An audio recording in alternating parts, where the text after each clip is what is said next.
Hi friends, എല്ലാവർക്കും കൃഷിലോകം എന്ന YouTube ചാനലിലേക്ക് സ്വാഗതം. അപ്പോൾ നമ്മൾ ഇന്ന് റംബൂട്ടാൻ കൃഷിയെക്കുറിച്ച് കുറേ കാര്യങ്ങളാണ് ഡിസ്കസ് ചെയ്യാൻ പോകുന്നത്. അപ്പോൾ റംബൂട്ടാൻ പൂക്കുന്നില്ല, കായ്ക്കുന്നില്ല എന്നൊക്കെ പലരും പറയാറുണ്ട്. അപ്പോൾ റംബൂട്ടാൻ്റെ ഒരു പ്രത്യേകത എന്ന് പറയുന്നത് ബഡ് തൈകളാണെങ്കിൽ നമുക്ക് 2-3 വർഷം കൊണ്ട് തന്നെ കായ്ക്കും. റംബൂട്ടാൻ കുരുവിട്ട് കിളിപ്പിക്കുകയാണെങ്കിൽ ആണും പെണ്ണും ഉണ്ടാവാൻ ചാൻസ് ഉണ്ട്. അപ്പോൾ കൂടുതലും ആൺ തൈകളായിരിക്കും നമുക്ക് ലഭിക്കുന്നത്. അതുകൊണ്ടാണ് ബഡ് തൈകളാണ് കൂടുതലും നല്ലതെന്ന് പറയുന്നത്.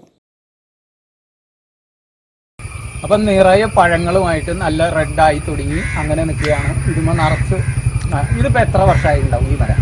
ഇതൊരു 8 വർഷമായിട്ടുള്ളൂ. 2 വർഷം കൊണ്ട് ഇത് കായ്ക്കും. 2 വർഷം കഴിഞ്ഞ് കഴിയുമ്പോൾ നമ്മൾ കായ്ക്കുന്ന കൊമ്പുകൾ, ഈ കായ്ക്കുന്ന ഓരോ കൊമ്പുകളും പ്രൂണിംഗ് എന്ന് പറയും. അതായത് ഒടിച്ച് കായ്ഫലം എടുത്ത് കഴിയുമ്പോൾ ഒടിച്ച് കഴിഞ്ഞാൽ പിന്നെ അവിടെ നിന്നാണ് പുതിയ ബ്രാഞ്ചസ്. അതപ്പോൾ നമ്മൾ എവിടെ വെച്ച് കട്ട് ചെയ്യും? ഇതാണെങ്കിൽ ഈ കായെല്ലാം പറിച്ചു കഴിഞ്ഞിട്ട് ഇതിന്റെ മുകളിൽ വെച്ച് കട്ട് ചെയ്യും. അത് കഴിയുമ്പോൾ ആ ബ്രാഞ്ചസ് അവിടെ നിന്ന് വരും. അങ്ങനെ ഇതിന്റെ ഏറ്റവും ടോപ്പും കട്ടും. കാരണം ഒരുപാട് മുകളിലേക്ക് പോയി നമുക്ക് ഇതിന് സൗകര്യക്കുറവാണ്, വലയിടാനും. ഇങ്ങനെ നമ്മൾ കറക്റ്റ് പ്രൂണിങ് ചെയ്താൽ ഇത് എല്ലാ ബ്രാഞ്ചിലും ഫലം ഇതിന്റെ ഇരട്ടിയാവുന്നാണ് പറയുന്നത്. ഇപ്പൊ നമ്മൾ ഈ പ്രൂണിങ് കറക്റ്റ് ആയിട്ട് ചെയ്താൽ അങ്ങനെ ഹൈറ്റും നമ്മൾ മുകളിൽ നിന്ന് കട്ട് ചെയ്ത് കുറയ്ക്കും. ഈ പ്രൂണിങ് സിസ്റ്റം കറക്റ്റ് ആയിട്ട് അങ്ങനെയാണ് നമ്മൾ ഈ കൊട പോലെ നിർത്തിയിരിക്കുന്നത്. ഇതിന്റെ വളപ്രയോഗത്തെ കുറിച്ചൊന്ന് പറയാവോ? ഇതിനും നമ്മള് മാംഗോസിൽ ഇടുന്ന സെയിം തന്നെ ചാണപ്പൊടി, എല്ലുപൊടിയാണ്. അത് ഒരു വർഷത്തിൽ 2-3 പ്രാവശ്യമായിട്ട് ചെയ്യും. നമ്മള് ചെയ്യുന്ന രാസവളങ്ങളൊന്നും ചെയ്യാറില്ല. ഈ കടയില് കുറച്ച് നീക്കി കുഴികുത്തി മൂടി അങ്ങനെയാണ് ചെയ്യുക. നന എങ്ങനെയാണ്? നന മാംഗോസിന്റെ അത്ര നന വേണ്ട. അത്യാവശ്യം തുറസായ ഒരു ഇപ്പൊ നമ്മളെല്ലാം വെട്ടിക്കളഞ്ഞിട്ടൊരു എന്തെങ്കിലും പ്ലാന്റ് ചെയ്യാൻ ഉദ്ദേശിക്കുകയാണെങ്കിൽ അങ്ങനെ പ്ലാന്റ് ചെയ്യാൻ പറ്റുന്ന ഏറ്റവും നല്ല ചെടിയാണ് റംബൂട്ടാൻ.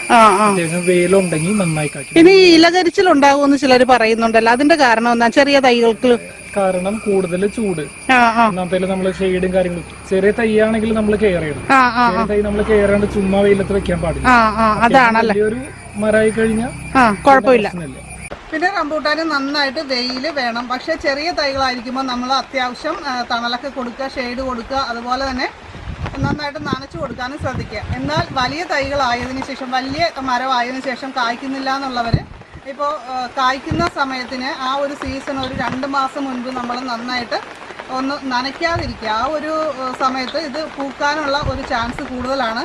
അപ്പോൾ ഇലകളൊക്കെ കൊഴിഞ്ഞു വരുന്ന സമയത്ത് നമുക്ക് നന്നായിട്ട് വളം ചെയ്യുകയും അതുപോലെ തന്നെ നനച്ചു കൊടുക്കുകയും ചെയ്യാം. അപ്പോൾ നന്നായിട്ട് പൂക്കളും കായ്കളും ഒക്കെ ഉണ്ടാകാനായിട്ട് അത് സഹായിക്കുന്ന ഒരു കാര്യമാണ്. ഞങ്ങൾ പരിഹാരത്ത് എത്തിയിട്ട് മൊത്തം കുറച്ച് വീടുകൾ കണ്ടു. പഴയ പണ്ടത്തെ 4 കെട്ട് വീടുകളും അങ്ങനെയുള്ള വീടുകളൊക്കെ പലത് കണ്ടു. എല്ലാ വീട്ടിലും മാങ്കോസ്റ്റിനും റംബൂട്ടാനും നിറച്ച് നിൽക്കുന്നു. വളരെ ഇഷ്ടപ്പെട്ടു ഏരിയ. കാര്യം ഞാൻ പരിഹാരത്തെ കൂടെ ഒരുപാട് പോയിട്ടുണ്ടെങ്കിലും പള്ളിയുടെ അടുത്തേക്ക് ആദ്യമായിട്ട് വന്നതാ. അപ്പോൾ ഇവിടെ വന്നപ്പോൾ എന്ന് പറഞ്ഞാൽ ചുറ്റും പോയ വീട്ടിൽ മാങ്കോസ്റ്റിൻ റംബൂട്ടാൻ ഇല്ലാത്ത ഒരു വീട് പോലും കണ്ടില്ല. അതും പ്രദേശത്തുള്ള ആരെങ്കിലും ഒക്കെ വീഡിയോ കാണുന്നുണ്ടെങ്കിൽ ഒരു ഹായ് പറഞ്ഞേക്കണേ. അതെ, അതുപോലെ തൈക്കൾ ആവശ്യമുള്ളവർ ധൈര്യമായിട്ട് വന്നോ. ഇത് കണ്ട് ഈ ഇപ്പൊ കാണുന്ന അവസ്ഥ എന്ന് പറഞ്ഞാൽ കുറച്ച് കഴിയുമ്പോഴേക്കും ഒരാഴ്ചയും കൂടി കഴിയുമ്പോഴേക്കും ഇതൊക്കെ പഴുത്ത് തീരും. ഈ വീഡിയോ കണ്ടു വന്ന് ധൈര്യമായിട്ട് മേടിച്ചു കൊണ്ടുപോക്കാം. ഇത് പൊട്ടിക്കുന്ന എങ്ങനെയാണെന്ന് കാണിച്ചു തരാം കേട്ടോ. ഇതിങ്ങനെ തിരിക്കുകയാണ് നമ്മൾ ചെയ്യുന്നത് കണ്ടോ. തിരിച്ചു കഴിഞ്ഞാൽ പിന്നെ നമുക്ക് ഈസി ആയിട്ട് ഇങ്ങനെ എടുക്കാം. അങ്ങനെ ഞാൻ ഇത്രയും നേരം മറ്റേ വീഡിയോ എടുത്തുകൊണ്ട് നിന്ന കാരണം എനിക്ക് കഴിക്കാൻ പറ്റിയില്ല. ഇപ്പൊ ഞാൻ ഒരെണ്ണം കഴിക്കാം. സൂപ്പർ. പിന്നെ പൂക്കുന്നുണ്ട് പക്ഷെ കൊഴിഞ്ഞു പോകുന്നു എന്ന് പലരും പരാതി പറയുന്നുണ്ട്. അതിന്റെ കാരണം പരാഗണത്തിലെ അഭാവമാണ്. നമ്മൾ തേനീച്ചയൊക്കെ ഉള്ള സ്ഥലങ്ങളിലാണെങ്കിൽ ഈ ഒരു പരാഗണത്തിന്റെ അഭാവം ഉണ്ടാകാറില്ല. ഇവിടെ നിറയെ കായ്കൾ ഉണ്ടായി, താഴെ മുട്ടുന്ന വിധത്തിൽ തന്നെ ഉണ്ടായിട്ടുണ്ട്. ഇപ്പൊ എനിക്ക് മനസ്സിലായൊരു കാര്യം, ഇവിടെ കറക്റ്റായിട്ട് എല്ലാ വർഷവും കായ്കൾ ഉണ്ടായതിനു ശേഷം പ്രൂൺ ചെയ്യുന്നതിന്റെ ഒരു ബെനിഫിറ്റ് ആണെന്നാണ് മനസ്സിലായത്. അപ്പൊ നമുക്ക് ഹൈറ്റും കുറച്ച് നിർത്താൻ പറ്റും. അപ്പൊ നിറയെ കായ്കൾ നമുക്ക് ഉണ്ടാകുകയും അത് പറിച്ചെടുക്കാനും നമുക്ക് വളരെ ഹെൽപ്പ് ചെയ്യും. ഒരുപാട് തോട്ടങ്ങളിൽ എക്സ്പീരിയൻസ് ചെയ്തിട്ടുള്ള ഒരു കാര്യമാണ് കായ്കളൊക്കെ പൊഴിഞ്ഞു പോകുന്നു എന്നുള്ളത്. കായ്കൾ പൊഴിഞ്ഞു പോകാതിരിക്കാൻ നമ്മൾ കായ്കൾ ഉണ്ടാകുന്ന സമയത്ത് സ്യൂഡോമോണസ് സ്പ്രേ ചെയ്യുന്നത് ആ ഒരു പ്രശ്നത്തിന് പരിഹാരമാണ്. അതേപോലെ സ്യൂഡോമോണസ് തടത്തിൽ ഒഴിച്ചു കൊടുക്കുന്നതും കായ്കൊഴിച്ചിൽ അകറ്റാനായിട്ട് സഹായിക്കും.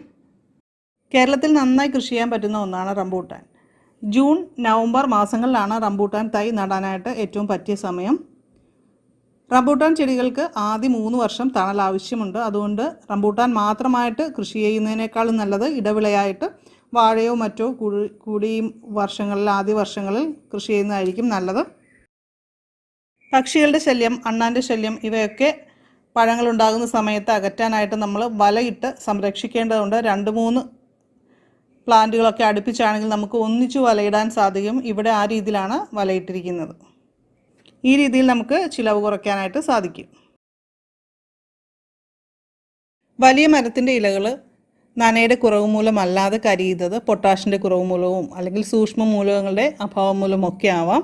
അപ്പോൾ കാൽസ്യത്തിൻ്റെ കുറവ് പരിഹരിക്കാനായിട്ട് വർഷത്തിൽ 2 തവണ നമ്മൾ വളം ചേർക്കുന്നതിന് ഒരാഴ്ച മുമ്പായിട്ട് കുമ്മായം മണ്ണിൽ ചേർത്ത് കൊടുക്കുക. കുമിൾബാധ മൂലം ഇലകരിച്ചിലുണ്ടായാൽ 1% വീര്യത്തിൽ ബോർഡോ മിശ്രിതമോ copper oxychloride 4 gram 1 litre വെള്ളത്തിൽ കലക്കി അത് സ്പ്രേ ചെയ്യുകയോ ചെയ്താൽ മതി.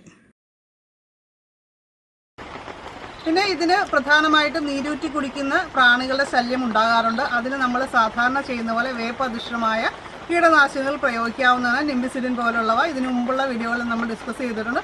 അങ്ങനെയുള്ളവ സ്പ്രേ ചെയ്ത് കൊടുത്താൽ ആ പ്രശ്നം പരിഹരിക്കും. അല്ലാതെ വലിയതായ കീടശല്യമോ കാര്യങ്ങളോ ഒന്നും നമ്മുടെ റംബൂട്ടാൻ കൃഷിയെ ബാധിക്കാറില്ല. ഇത് പാർട്ടി ഓർഡർ അനുസരിച്ചിട്ടാണ് ചെയ്യുന്നത്. റംബൂട്ടാൻ നമ്മൾ വിചാരിക്കുന്ന ചെറിയ പണിയാണെങ്കിലും ഇത് ഒടിച്ചു കൊണ്ടുവന്ന് വെട്ടികളിലൊക്കെ റെഡിയാക്കി ആണ് നമ്മൾ ഇതിൻ്റെ കച്ചവടക്കാർക്ക് കൊടുക്കുന്നത്. 500 കിലോ ഒരു പാർട്ടി കൊണ്ടുപോകണം. ഒറ്റ പാർട്ടി. അതെ. അപ്പൊ ഇത് എവിടേക്കാ? ഇന്ന് പോകുന്നത് കോഴിക്കോട്. അപ്പൊ അവര് വന്ന് കൊണ്ടുപോകുള്ളൂ. അവര് വന്ന് കൊണ്ടുപോകും. നമ്മൾ റെഡിയാക്കി പെട്ടിയില് വെച്ചേക്കും. 14 കിലോ വെച്ച് വെച്ചു. അപ്പൊ 2 കിലോ പെട്ടി കിഴിച്ചിട്ട് 13 കിലോ അതിന്റെ വെയിറ്റ്. 13 കിലോ ഈ ഫ്രൂട്ട്സ് ഉണ്ടാവും. 2 കിലോ പെട്ടി പോകും. അപ്പൊ ഒരു പെട്ടിയില് 15 കിലോ തൂക്കും. 13 കിലോ വരും. 13 കിലോ. അതാണ് ഇതിന്റെ കണക്ക്. റെഡിയാക്കി വെച്ചാൽ നമ്മുടെ പണി കഴിഞ്ഞു. അതെ. പിന്നെ അവര് വന്ന് കൊണ്ടുപോകും. നമ്മളൊന്നും അറിയണ്ട. അപ്പൊ ഇതിന്റെ സൈസ് എന്ന് പറഞ്ഞാൽ ഇതിപ്പോ എല്ലാം റെഡായി അല്ല? ഇതാണ് ഇതിന്റെ ശരിക്കും. അതേ സമയം ഇതൊക്കെ എന്ന് പറഞ്ഞാൽ ഒന്നും കൂടി ആവാനുണ്ട്. ശരിക്കും ആ റെഡിലേക്ക് വരുമ്പോഴാണ് ശരിക്കും നമ്മൾ പറയ്ക്കുമ്പോ കുറച്ചൊക്കെ അങ്ങനെ പറയും. അപ്പൊ ഇന്നത്തെ ഈ വിളവെടുപ്പിൽ നമുക്കിപ്പോ എത്ര കിലോ കിട്ടും? ഇന്നത്തെ വിളവെടുപ്പ് 500 കിലോ നമ്മൾ പറയ്ക്കും അവർക്ക് കൊടുക്കാനുള്ളത്. അത് എല്ലാ കൊല്ലവും നമ്മുടെ കയ്യിൽ നിന്ന് കൊണ്ടുപോകുന്ന പാർട്ടികളാണ്. അതെ. ഒരു പാർട്ടി തന്നെയല്ല, നമ്മുടെ കയ്യിൽ പല പാർട്ടികളുണ്ട്. കോഴിക്കോട്, കോയമ്പത്തൂര്, ചെന്നൈ, ബാംഗ്ലൂര്. റംബൂട്ടാന്റെ കാര്യം നമുക്ക് ഓർഡർ ആരെങ്കിലും ഇത്ര കിലോന് കിട്ടിയാലാണ് നമ്മൾ പറയും. അപ്പൊ ഭാഗമായി കഴിഞ്ഞിട്ട് ഓർഡർ വന്നതിനനുസരിച്ച് നമ്മൾ പറയണം. ഇത് നമ്മൾക്ക് ഇടിച്ചു വെക്കാൻ പറ്റില്ല. ഇപ്പൊ ഇന്ന് വൈകുന്നേരം കയറും, അല്ലെങ്കിൽ നാളെ രാവിലെ പോണം.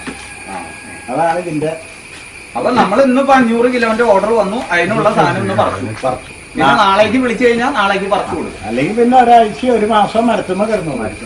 ഇതപ്പോ ഈ പഴുപ്പായാലും എത്ര ദിവസം എടുക്കും? 1 മാസം കിടക്കും. വലയിട്ട് നിർത്തണം, അല്ലെങ്കിൽ കിളിയുണ്ട്. നമ്മളിപ്പോ മൊത്തമായിട്ട് ഫുൾ വലയിട്ടേക്കാണല്ലോ അല്ല? വലയിട്ടേക്കാം. അതിപ്പോ വലയിടുന്നത് ഇപ്പൊ ചെറിയ ഭാഗത്തില് വലയിട്ട് കൊടുക്കും. ഇല്ല, പഴുത്ത് കൊടുക്കും. ചെറിയ ഭാഗത്തിൽ വലയിട്ടാൽ കൊഴിയും. ചെറിയ ഭാഗത്തിൽ എടുക്കും. പഴങ്ങളുടെ ഉള്ളിലാണ് ഇത് കണ്ട ആർക്ക ഇത് വെച്ച് പിടിപ്പിക്കാൻ തോന്നാത്ത. ഈ വീഡിയോ കാണുന്ന എല്ലാവരും 1-2 തൈകൾ മേടിച്ച് വീട്ടിൽ വെക്കും. റംബൂട്ടാൻ തൈകളുടെ വിലയെന്ന് പറയുന്നത് വലിപ്പം അനുസരിച്ചാണ്. 280, 400 ആ റേഞ്ചിലൊക്കെയാണ് അതിൻ്റെ റേറ്റ് വരുന്നത്. 2 വർഷം കൊണ്ട് തന്നെ കായ്ക്കുന്ന വലിപ്പത്തിലുള്ള പ്ലാന്റാണ്. ഈ ഒരു വീഡിയോ എന്ന് പറയുന്നത് നമ്മുടെ മാങ്കോസ്റ്റിൻ കൃഷിയെക്കുറിച്ചുള്ള വീഡിയോയുടെ സെക്കൻഡ് പാർട്ടാണ് കേട്ടോ. അപ്പോൾ തീർച്ചയായിട്ടും പഴങ്ങളുടെ റാണിയായ മാങ്കോസ്റ്റിനെ കുറിച്ചുള്ള വീഡിയോ കാണാത്തവർ അതുകൂടി കാണുക. പിന്നെ പലരും മാങ്കോസ്റ്റിൻ നട്ടിട്ട് വളർച്ച കുറവാണ്, മുരടിച്ച് നിൽക്കുന്നു എന്നൊക്കെ പറയുന്നുണ്ട്. അതിനെനിക്കൊരു കാര്യമേ പറയാനുള്ളൂ. എൻ്റെ എക്സ്പീരിയൻസിലാണ് ഞാൻ പറയുന്നത്. നന്നായിട്ട് വളം ചെയ്യുക. ഒരു 3 മാസം കൂടുമ്പോഴൊക്കെ ജൈവവളങ്ങൾ നൽകുക. അത് വേര് പൊട്ടാതെ സൈഡിൽ നിന്ന് മണ്ണ് വളത്തിൻ്റെ മുകളിലോട്ട് ഇട്ട് കൊടുക്കുക. ആ രീതിയിൽ ചെയ്യുക. ഞങ്ങളുടെ വീട്ടിലെ 4 വർഷമായ മാങ്കോസ്റ്റിനാണ്. വളരെ വളർച്ച കുറവായിരുന്നു. പക്ഷെ ഞങ്ങൾ ഒരു കാര്യം ചെയ്തപ്പോഴാണത് നല്ല രീതിയിൽ വളരാൻ തുടങ്ങിയത്. ഫിഷ് ടാങ്കിലെ വേസ്റ്റ് വെള്ളം നമ്മൾ ഇതിനൊഴിച്ചു കൊടുത്തു. അതിനുശേഷം നല്ല രീതിയിൽ തന്നെ വളർന്നു. 2 ആഴ്ചയിലൊരിക്കൽ ഞങ്ങൾ വെള്ളം മാറ്റുമ്പോൾ ഇതുപോലെ ഒഴിച്ചു കൊടുക്കാറുണ്ട്. ഇപ്പോൾ അത് ഇല്ലെങ്കിൽ ജീവാമൃതം പോലുള്ള ലായനികൾ നമ്മൾ തയ്യാറാക്കിയതിന് ശേഷം ഒഴിച്ചു കൊടുത്താൽ മതി. നല്ല സൂക്ഷ്മാണുക്കൾ വർദ്ധിക്കുകയും നമ്മുടെ ചെടി നന്നായിട്ട് വളരാൻ അത് സഹായിക്കും. നമ്മുടെ മണ്ണിൻ്റെ പ്രശ്നങ്ങൾ കാരണമാണ് നന്നായിട്ട് വളരാത്തത്. അപ്പോൾ അതിനനുയോജ്യമായ വളങ്ങൾ നൽകുകയാണ് ചെയ്യേണ്ടത്. വേനൽക്കാലത്ത് കരിയില കൊണ്ടോ പച്ചില കൊണ്ടോ ഒക്കെ പുതയിടാവുന്നതാണ്. അപ്പോൾ ഇന്നത്തെ വീഡിയോ നിങ്ങൾക്ക് ഇഷ്ടപ്പെട്ടിട്ടുണ്ടെങ്കിൽ ലൈക്ക് ചെയ്യുക. അതുപോലെ മാക്സിമം നിങ്ങളുടെ ഫ്രണ്ട്സിനൊക്കെ ഷെയർ ചെയ്ത് കൊടുക്കുക. നമ്മുടെ കൃഷിലോകം ചാനൽ ഇതുവരെ സബ്സ്ക്രൈബ് ചെയ്തില്ലെങ്കിൽ സബ്സ്ക്രൈബ് ചെയ്യുക. നോട്ടിഫിക്കേഷനായിട്ട് ബെല്ലൈക്കൺ ക്ലിക്ക് ചെയ്ത് ഓളൊന്ന് സെലക്ട് ചെയ്യുക. അപ്പോൾ നമുക്ക് മറ്റൊരു വീഡിയോയിൽ വീണ്ടും കാണാം. നന്ദി, നമസ്കാരം. അപ്പോൾ ഞങ്ങൾ പോവുകയാണേ. ടാറ്റാ.